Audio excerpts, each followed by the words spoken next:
Hi, I'm Jasmine, and you're watching my channel, The Curious White Coat.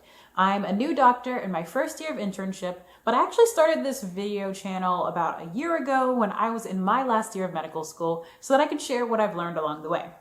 The month of October has come and gone, and I wanted to use this video to go back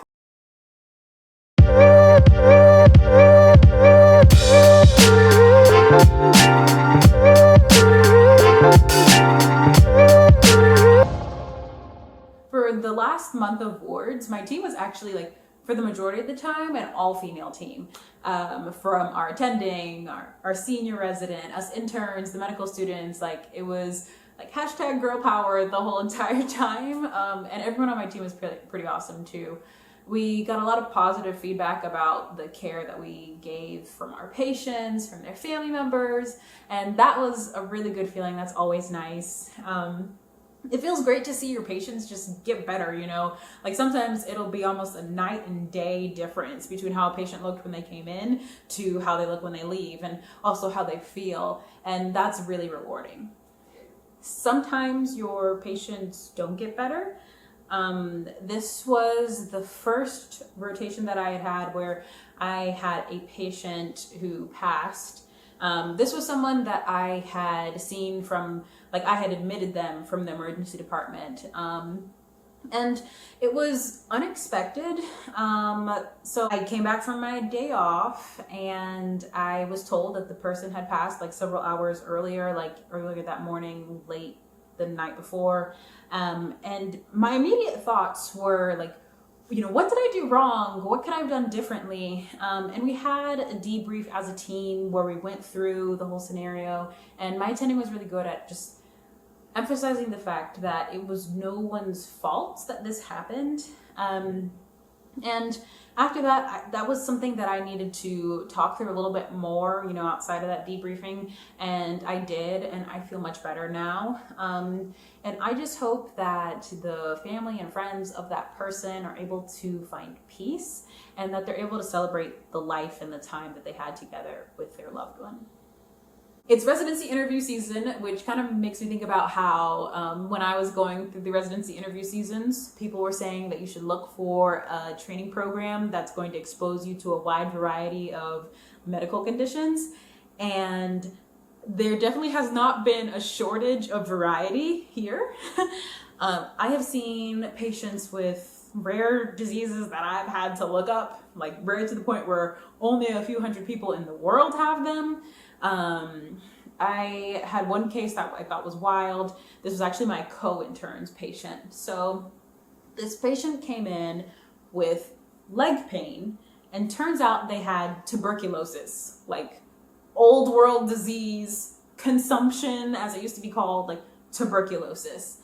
So this person came in because their leg was hurting really badly, to the point where they couldn't walk. This is something that had happened to them in the past. They had a history of other conditions like dermatomyositis. There was some other autoimmune condition they had. It might have been rheumatoid arthritis, but it made it to where they were on a lot of immunosuppressive therapies. So while the person was here, we thought that they had an abscess in their leg. So they had been started on antibiotics.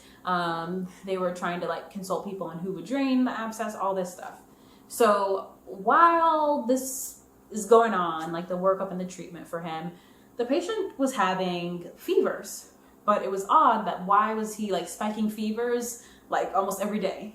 And they go away, they come back, they go away, they come back. He just almost like a cycle. And it was odd that he was spiking fevers even though he was on antibiotics for a while. So they consulted infectious disease to see what are we missing here? What do we need to be looking at? And they suggested that we widen our search net, and ended up they did a respiratory pathogen panel and then sputum cultures on this patient, and it came back positive for acid-fast bacilli. So that was just wild, because I don't think anyone was expecting tuberculosis. But that ended up happening, and if you remember from Sketchy Micro, the patient was started on RIPE therapy with the appropriate vitamin supplementation. And since the therapy for tuberculosis is like several months long, they actually initiated therapy in the hospital, and they have to be in isolation for like the first couple of weeks of therapy before they can go home to finish the course with like active tuberculosis. Of course, I've had plenty of neurology. One of my favorite patients for this month of wards actually was a neurology patient. So she had come into the hospital before I was on service. She presented with right-sided weakness, and her workup showed that she had had an ischemic stroke. So there were infarcts, which is dead brain tissue, in the left ACA and MCA territories of her brain. There was no intracranial bleed, but we did see that there was very severe narrowing or stenosis of her left internal carotid artery. So I got very well acquainted with this patient, unfortunately, because she had several stroke alerts throughout her hospitalization.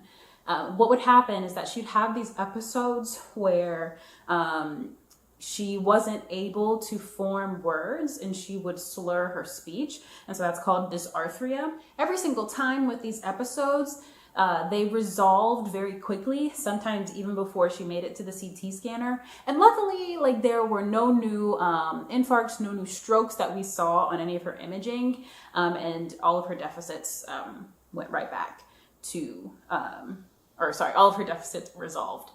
So that patient ended up getting a carotid endarterectomy while she was with us, and she was discharged to a subacute rehab. There were no complications with her procedure, and it was actually a very good outcome for that patient. Right now, I'm in a palliative care elective, and we've had about 3 or 4 patients in the past week who had status epilepticus. So a few of those were referred to us like as a consult for palliative care, and then some of the others were transferred to us for hospice care. So neurology is everywhere. So why a palliative care elective?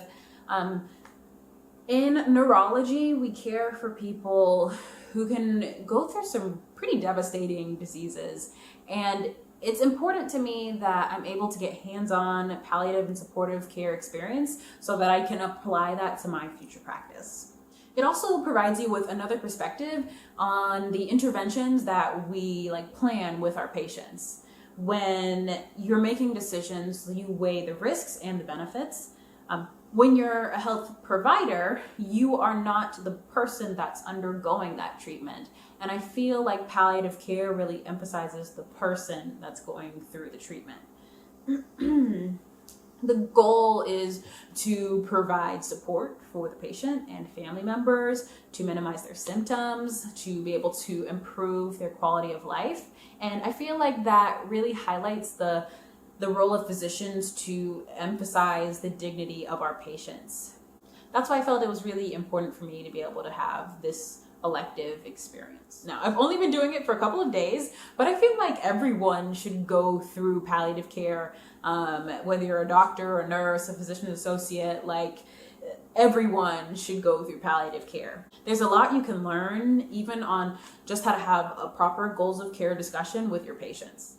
So far, it has been a more laid-back rotation. We have patients that we are consulted on, for pain management, symptom management, and we also have patients in the inpatient hospice unit. So since it's only been a few days, I will probably talk a little bit more about this elective in my November recap video when I've had more chance to experience more of it. One very fun thing that I did was that I actually got to go to Barcelona, which was my first time being in Europe ever. We stayed in this area called Las Ramblas, which is a very lively part of the city. There are tons of shops, tons of places to eat. We just meandered into random places every time we wanted to eat. It was really cool. We had gelato almost every night. The very first night we tried paella, which was great. I felt like we had to eat it while we were over there. What I thought was interesting is that I know we were in the more touristy parts of town. So, how authentic are things really gonna be?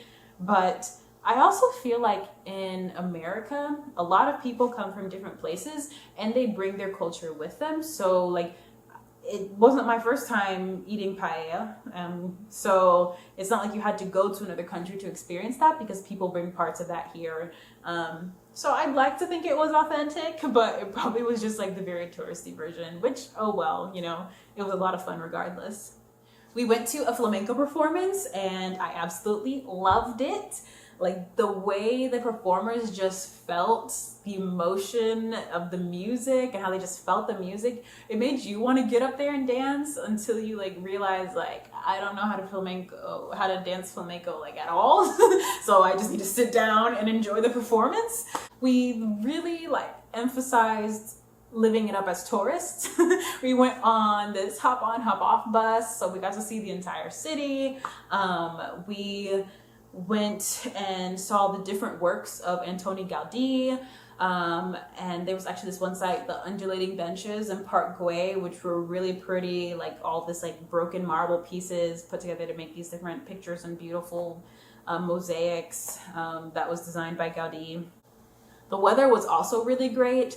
Apparently October is supposed to be more of a rainy month, but I guess we got lucky because it only like kind of sprinkled once, so that was good. We visited La Sagrada Familia, which is honestly like the most beautiful church I've ever been in.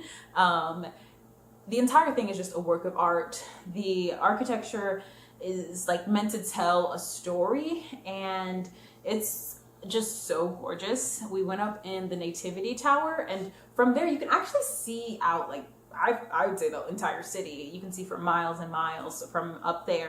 We visited Montserrat Abbey, which is a little under an hour outside of Barcelona in Catalonia. They have the Black Madonna there, which is a statue of the Virgin Mary and baby Jesus. So people actually travel from around the world to like make a pilgrimage to this site. And once they're there, they're able to go to the statue. You can kiss the hand of Mary and receive a blessing. And you're also able to like write prayers and hang these candles, like these colored candles, and all of these alcoves outside of the abbey. One of the things that I had hoped to do if we had the time was to do this 3 countries in 1 tour, which has, you go to Spain, France, and Andorra all in 1 day. So we didn't get the chance to be able to do that. But turns out we actually didn't need to, because on our flight back, it was supposed to be in 2 legs. So we were flying Air France from Spain to France, and then from France to the United States. Our first flight was very delayed for some sort of mechanical issue. So we ended up missing our connection. But that meant that the airline put us in a hotel in Paris. So we ended up spending the night in Paris, and I honestly, like, that just was so cool to me because I'd never been there. And of course I was like, well, we need to do like eat stereotypical like French things like baguettes and croissants and macarons, and I did that. We got these like I Heart Paris very touristy shirts. We also like drove more into like the heart of the like more, I guess, touristy things. So we visited the Arc de Triomphe. We went down Le Champs-Élysées. Please ignore how terrible my French is. And then we visited the Eiffel Tower, which was so magical. Like, oh my God, it was so cool. What's up next for me? I'm going to be starting at the ICU next month. Well, in like 3 weeks.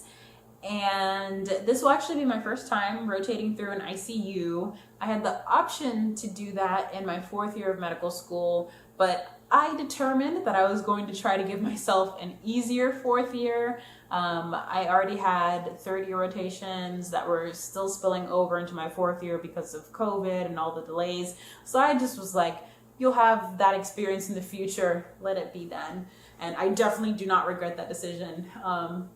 It is a rigorous schedule. The patients are critically ill. So like, honestly, I am nervous. I know this is not going to be a walk in the park rotation, but I think I'm just going to have to take it like I've taken everything else in residency.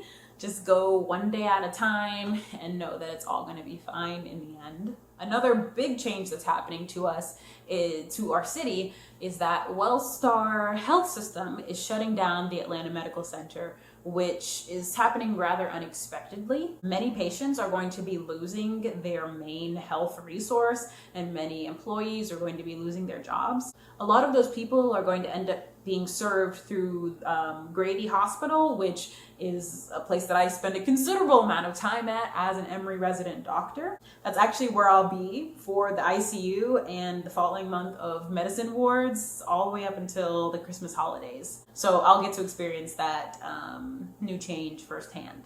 We've made plans to absorb these WellStar patients and the employees as much as possible into our health system. There is no plan that's going to say, oh, we need to change the patient caps for our teaching teams, which I am very grateful for. I just hope that it all goes as smoothly as possible and that we're able to make for that gap that's been created by such an important health resource just suddenly disappearing. So another month down.